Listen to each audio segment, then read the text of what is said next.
good news is your dates are here. What's the bad news? They're dead. Oh, you're so cool, Brewster! Everybody's a suspect! Hey, Ted, where the hell's Corkscrew?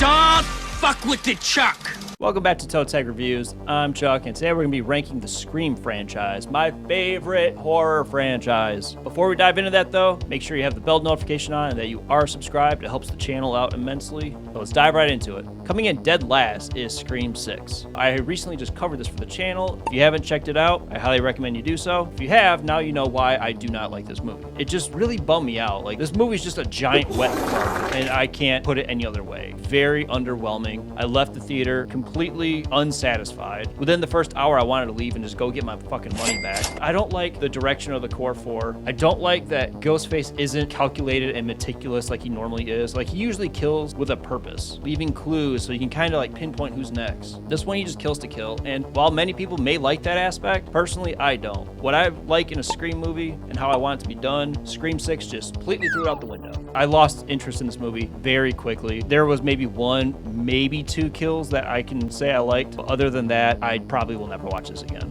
Coming in at number 5 is Scream 2. Now, 1 through 5 are pretty much flawless films. Now, one of the strongest aspects of this movie is the setting, and I love a good college campus setting, almost as much as I love like a summer camp setting. The new characters are great, the returning characters are great. It also raised the stakes by killing off Randy, who's a main character. You kill him off halfway through the movie, and that just goes to show that even the main characters can die. They are disposable. The only thing hindering it is Ghostface in this movie is really fucking boring. He's pretty bland. His kills really aren't that great, and his phone calls, they're just so piss poor and just blunt. It doesn't pack the punch like it normally does. Give me some dialogue, build it up, just so there's tension there. It's just very direct. I'm not the biggest fan of that approach. The replay value comes in waves for me. Fun movie nonetheless, but there are stronger entries in this franchise. Coming in at number 4, we have Scream 5. Coming out a decade after Part 4, this installment had nice homages and was centered around a whole new group of casts with the legacy characters returning. The movie itself was fun, and there's a new side of Ghostface. He was killing in public, in broad daylight. He killed Deputy Judy in the front yard. And I also like how like knife happy he is in this one. He loves stabbing. In the first 4, it's usually stab done. This one, he fucking goes hard, man.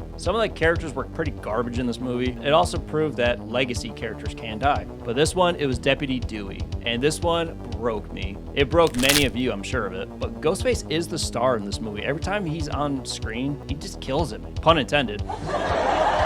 It was a great addition to the franchise. I just wish it would have kept the momentum leading into 6. 6 just fuck off.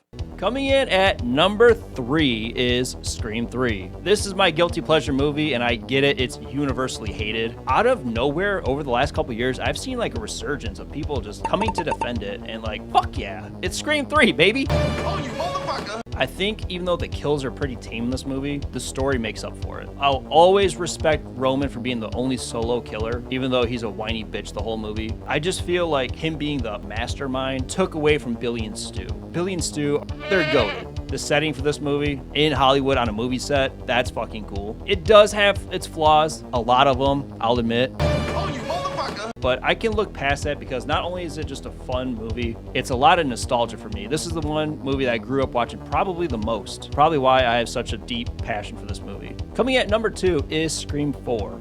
Coming out a decade after Scream 3, a lot of people, including myself, didn't really think it was necessary to have a 4th one, especially the way the 3rd one ended. It seemed like it was an open and closed trilogy, but I was wrong. This movie really shocked me. It proved that Scream could work in modern time, especially with all the social media that was really starting to pop off at that time. Ghostface is ruthless in this one. His kills are brutal as fuck. His phone calls are insanely dark. I'm gonna slit your eyelids in half so you don't blink when I stab you in the face. The characters are good. The tone is a lot darker. I really did not like the fucking Inception openings though, like the movie inside of a movie inside of a movie. All right, dude, start the picture. They really brought back some trivia for this one. It's a small little aspect that I like. I love the moment when Charlie and Kirby are battling it out with like their trivia knowledge. I'm personally a huge trivia fan. Once again, that's probably why I like this movie so much and this whole franchise. This movie exceeded my expectations, and it's the reason why it's the second best in the franchise. Coming in at number 1, of course, it's fucking Scream 1. From its flawless opening to the last jump scare, this movie has your attention from start to finish. It just doesn't let go. Like, I've stated time and time and time again that this is my all-time favorite horror movie for a good reason. From the cast, the plot, the kills, the twists and turns, just perfect. I like the whole meta angle, and it had smart characters that knew the rules of the horror genre, but like, it's not gonna save them. That's just a cool aspect to me. Plus, it also gave us the best final girl, Sidney Prescott. I couldn't ask for a better horror movie. I love it. I've watched this movie religiously. Hopefully with Scream 7, it'll be back on track.